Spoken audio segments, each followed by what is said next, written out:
Let's dive into one of history's most remarkable stories, one that often gets overlooked, a full-blown revolution without a single gunshot. This is the story of how Denmark went from an absolute monarchy to a democracy, and how it all happened in just 3 incredible days. Okay, so picture this. The year is 1848. All across Europe, from Paris to Vienna, revolutions are exploding. And right here, in the streets of Copenhagen, the air is just thick with tension. You can feel it. The old world is cracking, and the people of Denmark are about to make a choice that will change their country forever. So to really get how this all went down, we need to understand what was going on in Denmark at the time. The whole country was basically a political powder keg, just waiting for a spark. At its heart, the conflict was pretty simple, but it was huge. On one side, you had the Danish people. They were fired up by these new liberal ideas spreading across Europe. Ideas about freedom and having a say in your own government. They wanted a constitution. But on the other side, you had King Frederik VII. He was the living symbol of an ancient tradition, absolute monarchy, where the king's word is law. It was a system that was completely out of sync with the times.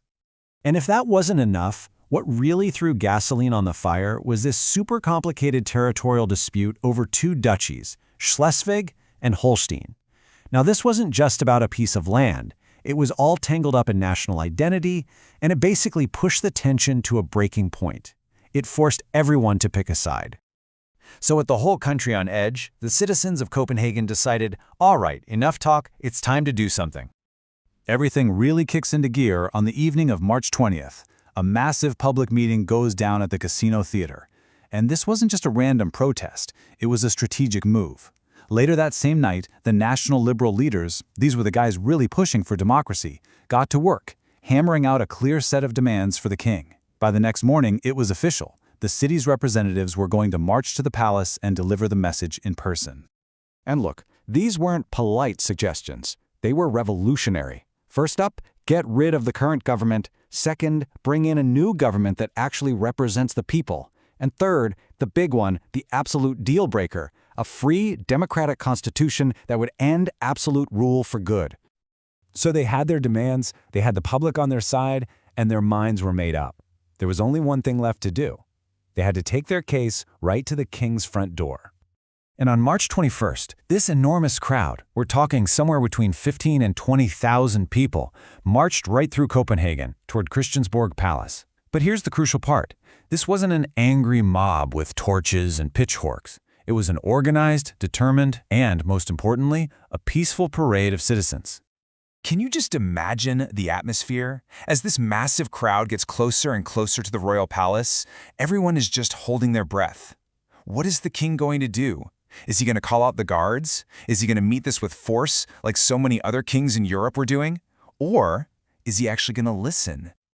Seriously, the fate of the entire nation hung on that one question. And what happened next?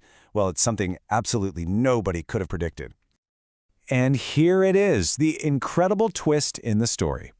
Before that huge crowd even got to the palace gates, King Frederik VII had already made his decision. He'd seen the writing on the wall, he understood which way the wind was blowing, and he had already decided to give in. The massive, historic confrontation everyone was bracing for, it never even happened. You get a real insight into the king's state of mind from this surprisingly casual thing he said. As he watched the events unfold, he turned to his mistress, Louise Rasmussen, and just said, "Now we can sleep in again in the morning, Louise." That's not the reaction of a tyrant losing his grip on power. That sounds more like a guy who was maybe a little relieved to be free from the whole burden of being an absolute ruler. And with that simple, almost anticlimactic decision, the entire political landscape of Denmark was completely redrawn. I mean, literally overnight. The changes were instant and they were sweeping. Just like that, boom, absolute monarchy was over. The old conservative government was dismissed. A new government called the March Ministry was formed, and it actually included leaders from the liberal movement. And most importantly, the work began on writing Denmark's very first democratic constitution. And here's the most staggering fact of all.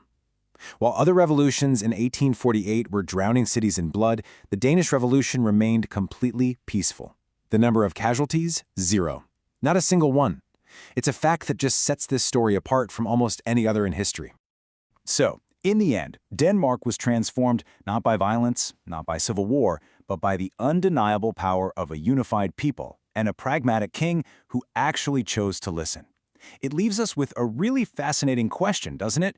What are the magic ingredients that allow a revolution to be peaceful instead of violent?